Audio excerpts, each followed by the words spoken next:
So some of you may remember me for years literally saying one of the best and biggest assets that Scotland has is its sheer amount of water. Fresh water. One loch alone, that being Loch Ness, has more water than the whole of England and Wales combined. And I think more than that when you look at it, yeah. But years of chemtrailing. I mean, remember, only now.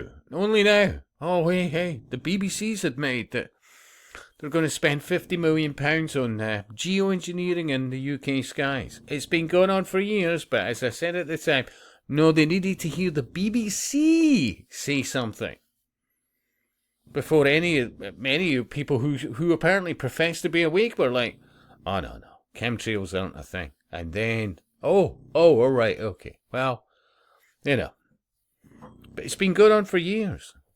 You look at, honestly, you look at the amount of properties and you look at the amount of land in some instances, and it's not quite the rich green grass it used to be, A lot of it looks, well, less than healthy. But if you've been chemtrailing the skies for quite literally decades, but slowly, over time, along with the lack of insects, the lack of birds, the lack of so many things that were just absolutely normal, But in Scotland, we're now talking about this. Seriously, and of course, they come out with things like, a roasty, toasty 24 degrees. Honestly, a toasty 24 degrees in the parts of the country today.